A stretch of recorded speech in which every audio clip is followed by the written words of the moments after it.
Welcome to Living Well with MS. This show comes to you from Overcoming MS, the world's leading multiple sclerosis healthy lifestyle charity, which helps people live a full and healthy life through the Overcoming MS program. We interview a range of experts and people with multiple sclerosis. Please remember, all opinions expressed are their own. Receive monthly tips and ideas about living well with MS by signing up for our newsletter at overcomingms.org/newsletter. And now, let's meet our guest. Welcome to the latest edition of the Living Well with MS podcast. Today, we are talking about highly sensitive people with MS with UK Council for Psychotherapy Accredited Psychotherapeutic Counsellor, Rachel Byrne. Thankfully, I got that out correctly. Hi, Geoff. So That was a welcome, mouthful, Rachel. wasn't it? Hi, thanks for having me. So Hi. to start off with, so I haven't given you much of an introduction. So could you introduce yourself and your work as a therapist? Yeah, so I'm a psychotherapeutic counsellor with the UKCP, which is what you just said there. So I've been doing that for about 4 years now. So quite recent. I was a dancer before that. I was a performing arts theatre person. And in my therapy work, I work like really long term with clients, and we explore a lot of unconscious stuff and childhoods, build a relationship that creates safety for a client to be able to resolve for themselves whatever it is that they've come to therapy for. Find it to be very rewarding work, and I love it. Yeah. And also, you're a person with MS. Yes. So Yeah. apparently you were diagnosed with MS not long ago. But can you tell us a bit about your MS journey and also about overcoming MS, and have you adopted that and how that's going? Yeah, absolutely. So I got the sort of official diagnosis in a written letter and an interview, a session with the neurologist in September last year. So only kind of 7 months ago. But I'd had an idea before that. So I'd had my MS is relapsing remitting. Mm-hmm. And I'd had an idea of it since I'd had quite a bad episode in April of 2020, where my vision went very blurry and I had double vision and my balance was poor, and I was getting the different shades of colour in different eyes. I see blue, different colours, different shades. And just YouTubing, I began to wonder about MS. And at that time, I had lots of MRI scans and all of that. And so when I got the official diagnosis, it was still a shock. And I had a moment with my partner of we both welled up with tears and held hands and just took a moment. But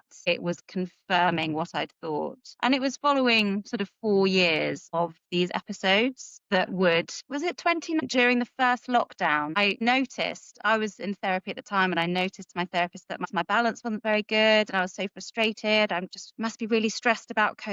My balance is bad. And I began to get very double vision where I was cycling. I'm trying to remember the order of things. When the first lockdown opened up, I was working in a pub at the time, and I was cycling sort of 13 miles to the pub and getting double vision during the day and cycling back. And on the towpath that I ride was going field, tree, towpath, canal. And I was having to ride with one eye shut, and all a bit disturbing. And I just thought, oh, stress.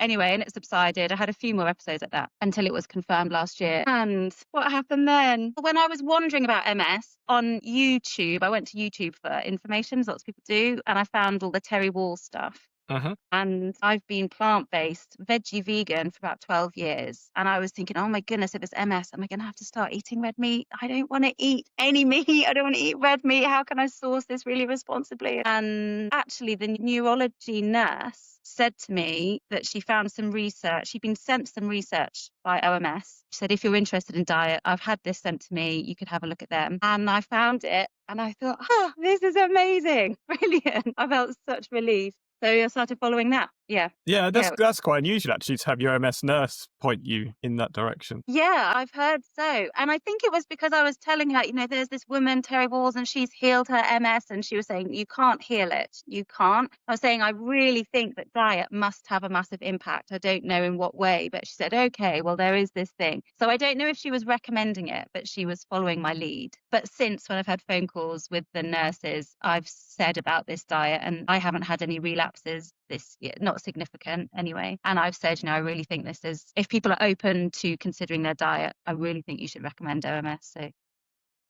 So if I you don't were know. pretty much vegan already, I guess it was pretty straightforward. And obviously you're in the sort of mindful field. So Yeah, you ticked yeah. quite a lot of the boxes already, I guess. Yeah, I mean, I guess I haven't experienced it as a big shift really in terms of diet. I have loads more flaxseed oil. I take a vitamin D supplement. I make sure I eat lots more green vegetables. You can be a lazy vegan. I was a very lazy Oh, vegan at times. the vegan aisle Yeah. in supermarkets is not the place you Oh, want to go. horrid. No, really horrid. And I'd never eaten too much of that stuff, but I absolutely don't touch it now. So Yeah, I do yeah, think it's that sort of whole food plant based because there's ethical vegans as well, isn't there, as a sort of separate thing. And so you can be an yeah, ethical vegan and have nothing to do with anything to do with animal products at all, and yet not actually eat healthily. And I'm guilty of having yeah, done that previously in previous life. And now I have to be a little bit wary about saying vegan because I wear a leather belt, and I've been yeah. called up on that before when I've said in a vegan restaurant and they said that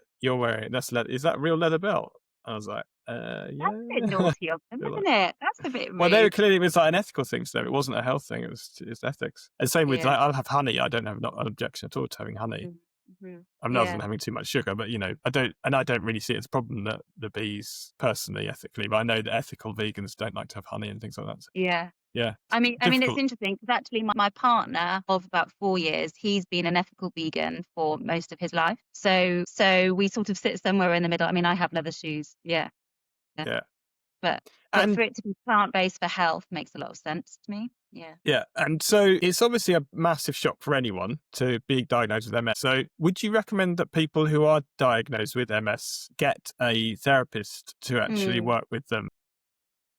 Oh, I mean, I recommend therapy to anyone at any time because I feel like it can be just such a valuable support that brings you outside of your life. It's a little pocket in your week that's outside of your life, and no one is going to give you any platitudes. And, the therapist isn't going to give you platitudes, and they aren't going to give you any kind of empty condolences or even sympathy, really. They're just going to let you process what you need to process. So, yeah, I would. I mean, it is a big diagnosis, isn't it? And I know that none of us ever know our future, but we have an idea of what our future might be. And finding out that you have MS can really throw all of that idea of your future up in the air, can't it? So I think that therapy can be such a helpful space for just processing the enormity of what that could potentially be.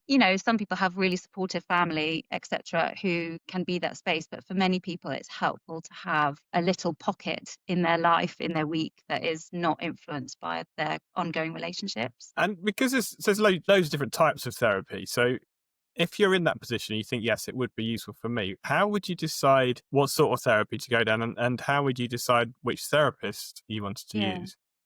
Yeah, I know that this can seem like an absolute minefield to people who are first starting. I mean, I suppose overall, I would say that the research shows that successful therapy, as named successful by the client, is reliant far more on the quality of relationship that you have with the therapist than on the type of therapy that you do. That's overwhelmingly shown up in the research. So whatever kind of therapy someone chooses to start, the thing that really matters is that you feel like you can connect with your therapist. You feel like you can build a relationship with them, that you can be honest. You can bring your worst self to a therapy session and they will still be there for you, still hold you. It's a therapy term, hold the space for you. And I guess in terms of the type of therapy, people just like different things. So there's the kind of cognitive behavioral behavior therapies that can be quite kind of present tense, and they're using your thoughts to adapt your behaviors. Maybe something like dealing with the enormity of a diagnosis. I work more on the humanistic, integrative, psychotherapeutic side, which is much more of an open space for the client to bring whatever it is they need to bring. So,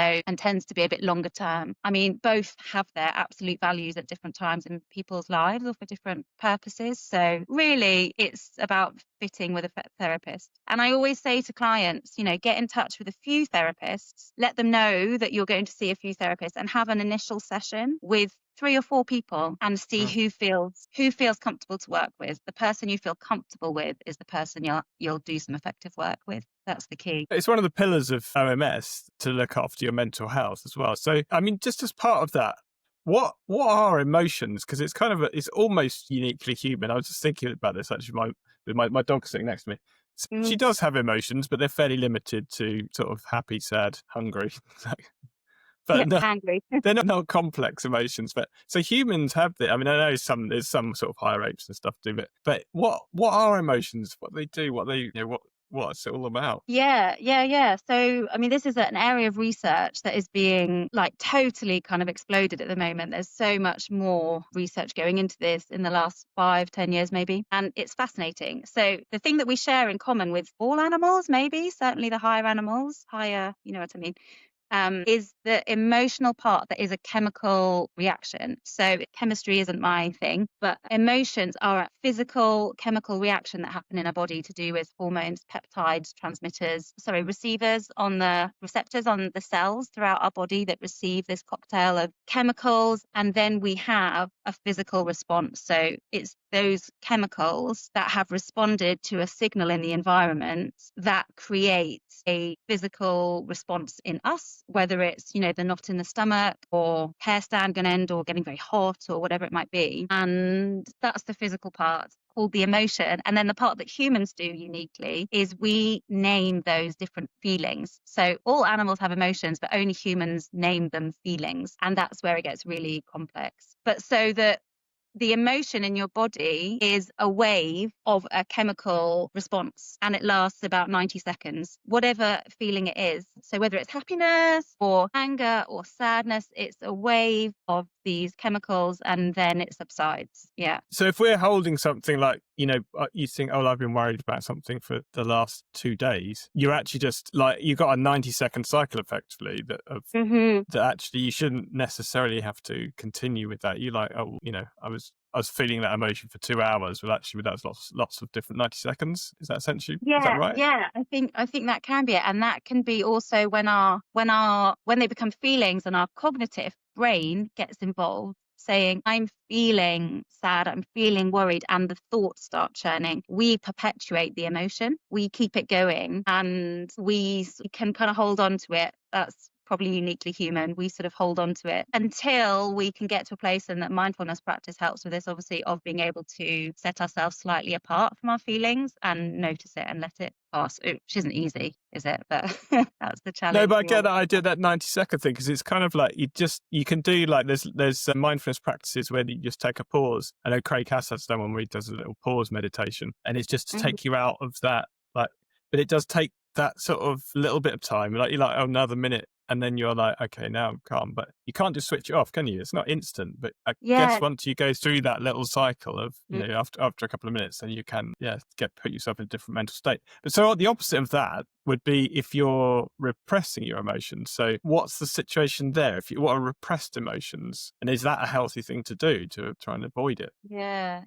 I mean, so you said it exactly there. You said, this 90-second wave, you can't switch it off. It's just that wave happens. The thing is that we can switch it off, except we don't switch it off. We just push it down. So through our lives, depending on your family, your local community, our society as a whole, we all would have received and have received so many messages about what emotions are acceptable to feel and express and which ones aren't acceptable. And they can be ones, they can be gender specific, boys don't cry, girls shouldn't get angry, and they can be about positive in inverted commas, because all emotions are actually neutral, but big happy feelings as well. If you're brought up by a family that is really struggling, say you've got a parent or two with depression and they can't cope with your big feelings, then even your big happy feelings you might learn are not acceptable. And in order to preserve the relationship with the caregiver, we have to just shut down the feeling. So that's what all of us, I'm certain, have done. We've learned to repress the feelings that aren't acceptable. And so when it comes up, this chemical reaction happens, we would get to a point as an adult when we don't even know that we're doing it. We just go, no, not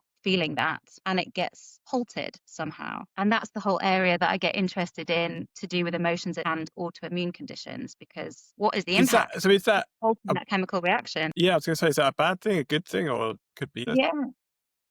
Yeah, I mean, there's a lot of researchers to say that that's a bad thing, that we can create disease in ourselves by continually shutting down emotions. Do you know the author Gabor Mate? Yes. Yeah, so his book, When the Body Says No, is made up essentially of thousands of interviews from when he was a medical practitioner with people and all sorts of diseases and conditions that they are living with. And he takes interviews about their kind of upbringing and their emotional livelihood, and has kind of collated this huge body of evidence to show that people who've had to shut down their feelings can create disease in their body. I mean, it's contentious, but that's what a lot of research is showing increasingly. Yeah, I mean, certainly I think with OMS, there's definitely a connection, isn't there? There's a brain-body connection going on, I think. For And I think sure. that's why Yeah. it's one of the pillars is look after your mental health. So we've mentioned highly sensitive people at the beginning. So you've got a particular interest in the intersection of highly sensitive people and people with MS. So firstly, what is a highly sensitive person? Yeah. Okay, cool. So highly sensitive person is a term coined by Dr. Elaine Aron in the early 90s. I can't remember when.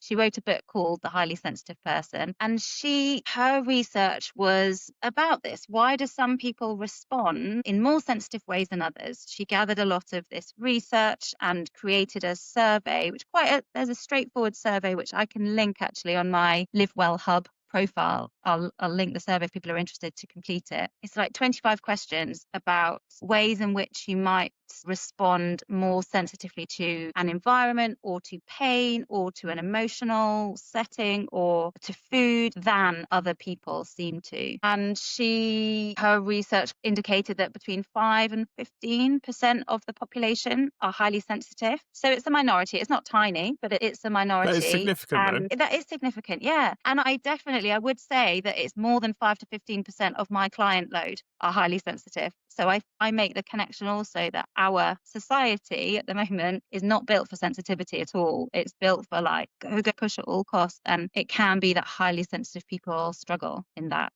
environment and think that there's something wrong with them, but there isn't anything wrong with them. And sensitivity isn't a condition. It's just a character trait. It's just being more sensitive to many things than a majority are. Yeah. And so if someone's sort of gone through, so we'll put links in the show notes and everything as well, so people can have a look at that. Cool. And so if someone thinks that they might be highly sensitive, what resources would you recommend for someone who thinks they want to have more reflective practices into their life?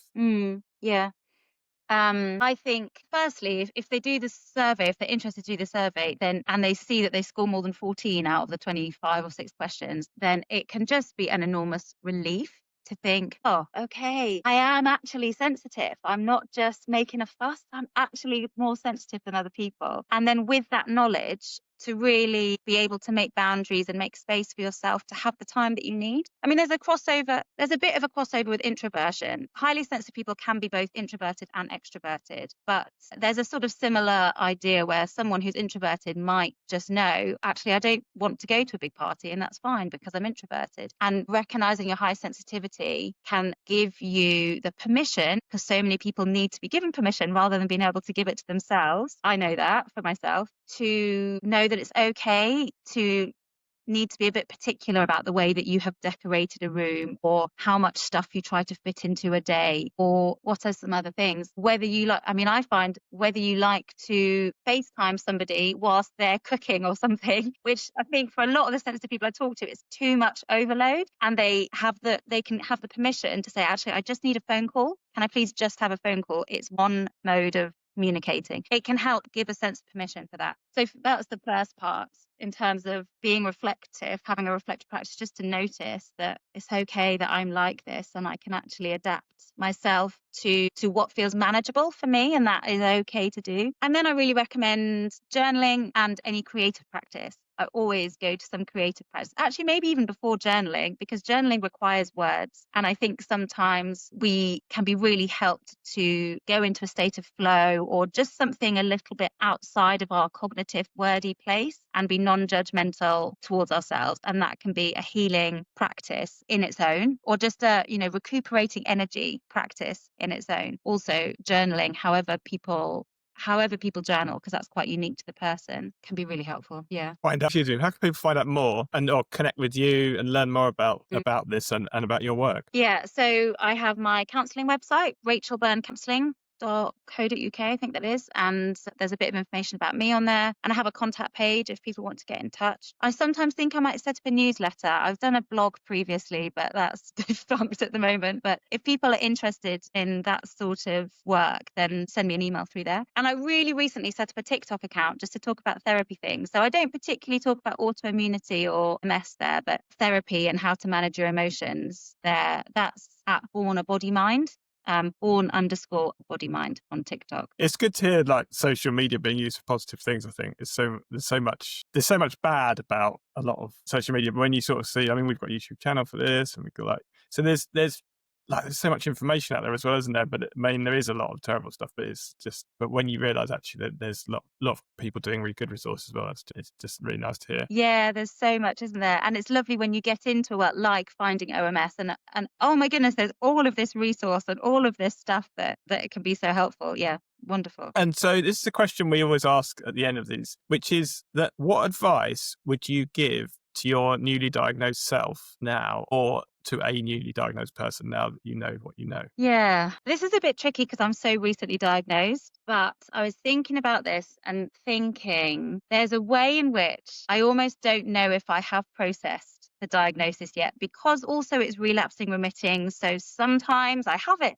and sometimes I don't have it, which is a bit confusing. But something that I'm still telling myself to do is to lean into community. So I've been following the OMS program, but it's only been since chatting to Gina, haven't got in touch with you, that I've really thought actually there's a whole community here that will be valuable. So I think for me to lean into community and also to take it seriously, but not panic. I had a panic moment and I don't think that helps. So take it seriously, take all of the care seriously. It's taken me a while. I'm a therapist, and it's even taken me a while to think, how can I be making sure that I'm emotionally well and letting that emotional wellness be as much a part of my overall well-being as a person with MS as I have taken on the diet.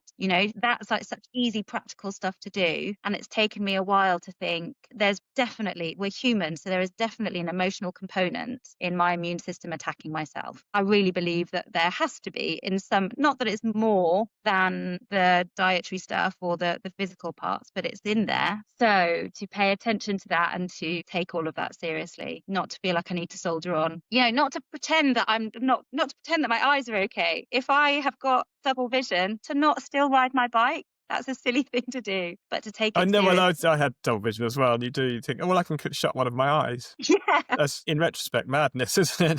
Yeah. And I was It's still not okay. driving on the road. I couldn't see anything out of the right. I couldn't understand the picture on the right side. And I was still cycling on roads. Why? So silly. Yeah. Anyway, with that, I'd like to thank you very much for joining us, and check out the show notes because there's lots more information for anyone that's interested. Thank you for joining us on the podcast, Rachel Byrne. Thanks so much for having me. It's been lovely to chat. Thank you. Thank you for listening to this episode of Living Well with MS. Please check out this episode's show notes at overcomingms.org/podcast. You'll find useful links and bonus information there. Don't forget to subscribe to the podcast so you never miss an episode, and please rate and review the show to help others find us. This show is made possible by the Overcoming MS community. Our theme music is by Claire and Nav Dean. Our host is Geoff Alex. Our videos are edited by Lorna Greenwood, and I'm the producer, Regina Beach. Have questions or ideas to share? Email us at podcast@overcomingms.org. We'd love to hear from you. The Living Well with MS podcast is for private, non-commercial use and exists to educate and inspire our community of listeners. We do not offer medical advice. For medical advice, please contact your doctor or other licensed healthcare professional.